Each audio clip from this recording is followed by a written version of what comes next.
Assalamualaikum, terima kasih sudah klik video ini. Buat teman-teman yang kembali lagi menonton di channel ini, thanks banget. Dan untuk yang pertama kali, salam kenal. Apa kabar nih teman-teman? Saya sangat berharap ya, semoga kita semua masih dalam keadaan sehat, bahagia, dan tentunya diberikan kelancaran rezeki. Amin. Hari ini aku mau ajak nih teman-teman untuk membahas sebuah kasus yang cukup unik sekaligus rumit. Jadi gini, ada sebuah keluarga di Jember, Jawa Timur.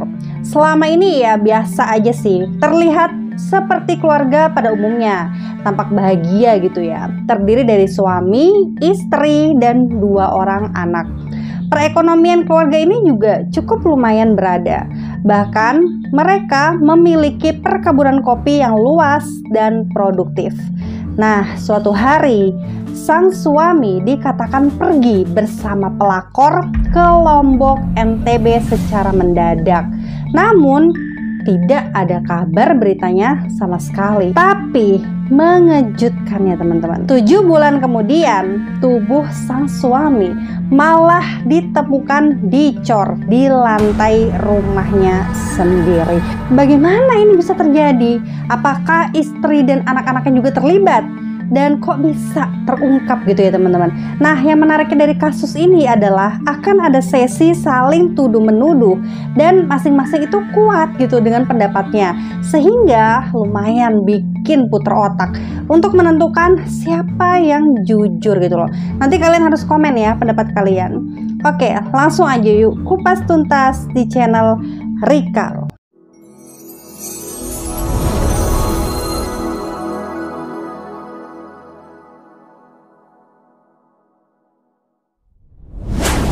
Minggu 3 November 2019, Bahar Mario atau yang biasa dipanggil Bahar, seorang pemuda berusia 27 tahun, baru saja pulang dari perantauannya di Bali. Dia pulang kembali ke Jember dengan terburu-buru dan dia langsung menemui kepala dusun setempat di mana rumah orang tuanya berada. Pada kepala dusun, tiba-tiba dia menceritakan nih tentang keberadaan Surono yang tak lain adalah ayahnya sendiri yang sudah lama diketahui pergi tanpa kabar. Menurut warga sekitar, Surono diyakini telah pindah ke Lombok, NTB, meninggalkan istri dan juga anak-anaknya.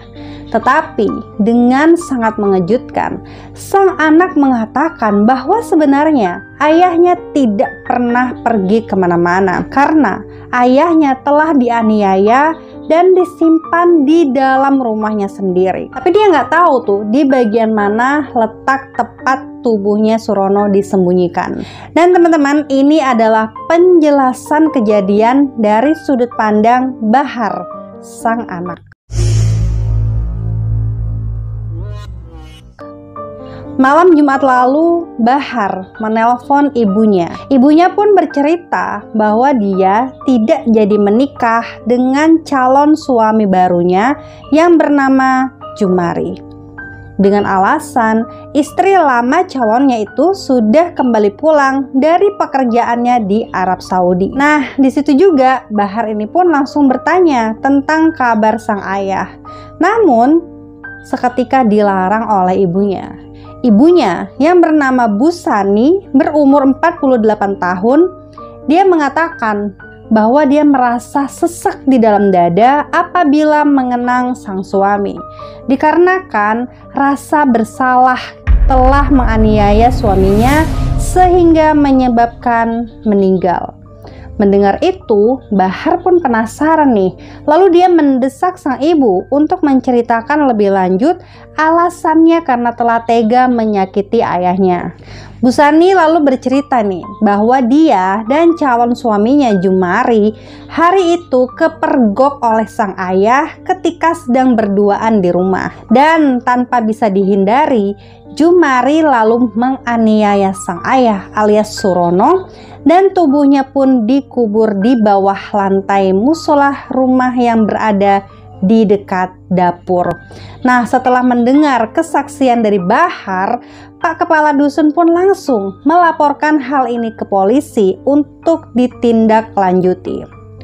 Keesokan harinya, Senin tanggal 4 November 2019, aparat kepolisian menelusuri laporan tersebut dan ternyata benar tentang adanya kuburan di bawah musola itu. Musolanya terletak di dekat dapur rumah mereka. Dia itu memang lebih tinggi dari lantai yang lain gitu ya. Dan hal ini juga lah yang membuat tim setempat itu terkendala waktu karena memang susah banget teman-teman dalam membongkar makam buatan tersebut. Ukurannya itu memiliki lebar 1,5 meter dan panjang 3 meter. Diperkirakan lokasinya ini sudah dicor sebanyak 3 lapis, mulai dari cor-coran kasar, lapisan tanah, lalu semen, dan terakhir di atasnya itu dikasih keramik berwarna hitam. Akibatnya, tim polisi ini harus melakukan pembongkaran sebanyak 2 kali dengan menggunakan hammer seberat 10 kilo. Nah, dalam pembongkaran itu ditemukanlah benda seperti kain sarung yang ditumpuk-tumpuk gitu ya, kayu, dan juga sebatang linggis.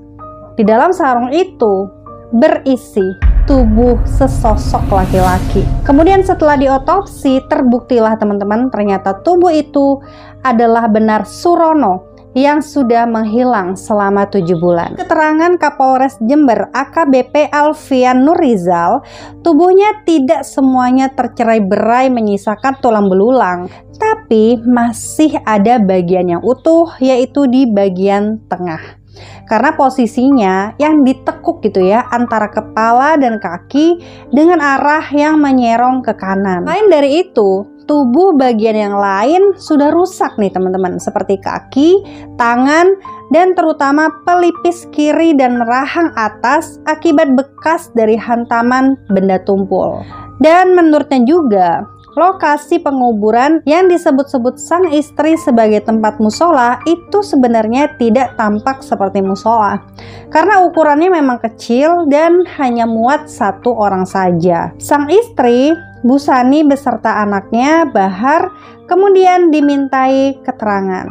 Untuk itu, jajaran Polsek Ledokombo berkoordinasi dengan jajaran Polres Jember serta menurunkan tim DVI dan tim Inafis Polda Jatim yang mengangkat dan kemudian mengidentifikasi tubuh Surono. Setelah itu dilakukanlah nih proses hukum yang mana Bu Sani, Bahar, dan juga Jumari turut diamankan di Mapolsek Ledokombo untuk dimintai keterangan lebih lanjut. Saat ditanyai kapan nih dibangunnya musola yang terletak di dalam rumahnya itu, Bu Sani mengatakan, iya itu memang baru saya buat sekitar 6 bulan yang lalu. Sebelumnya, tempat itu merupakan lahan kosong di belakang rumah mereka. Namun, semenjak kepergian suaminya, Bu Sani mengambil alih rumah dan kemudian merenovasi serta membuat musola tersebut. Lalu tidak lama, dia menikah secara siri dengan Jumari yang rupanya sudah kenal dekat nih dengan Surono sang suami sejak kecil. Nah, disinilah teman-teman terjadinya aksi saling tuduh menuduh antara Bu Sani dengan anaknya Bahar. Bahar menuduh Jumari beserta ibunya lah yang telah membunuh Surono, sebagaimana yang sudah dia jelaskan kepada kepala dusun sebelumnya. Tapi ternyata semua cerita itu hanyalah sandiwara saja nih teman-teman. Ternyata sang ibu hanya ikut membantu penganiayaan Surono yang dilakukan oleh Bahar, anaknya sendiri. Dan inilah awal mula kejadian dari persepsi ibu Bu Sani. Bahar kala itu sangat marah saat dia menelpon ibunya. Dia memiliki dendam kepada Surono karena tidak direstui pernikahannya dengan gadis bernama Husaimah. Bahar jengkel karena sikap ayahnya yang sangat cuek terhadap kehadiran menantunya itu. Selain itu, dia juga pernah berkata ingin menguasai kebun kopi yang dimiliki ayahnya. Kebun kopi Surono memang terbilang sukses nih teman-teman. Hasil panennya itu bisa mencapai 100 juta per bulannya. Dan lama-kelamaan sifat Surono berubah menjadi acuh tak acuh. Ya mungkin bisa jadi karena terlalu sibuk gitu ya. Tapi yang anehnya, Surono sempat menyuruh Busani untuk menikah lagi karena dirinya ingin mencari pasangan baru. Akhirnya ketika Bahar pulang dan kemudian marah-marah dan langsung mencari benda tumpul keras berupa linggis yang berukuran besar gitu ya untuk menganiaya bapaknya, Busani ini diam saja dan berkata, "Terserah kamu." Karena sang ibu juga memiliki rasa sakit hati karena telah diselingkuhi oleh Surono. Surono ternyata berencana akan menikah dengan istri ponakannya. Waduh, jadi di sini ya ibunya yaitu Busani itu disuruh suaminya yaitu Surono untuk menikah lagi. Di mana sang suami ini tadi berencana akan menikahi istri dari keponakannya Busani. What? Ini membagongkan banget nih teman-teman.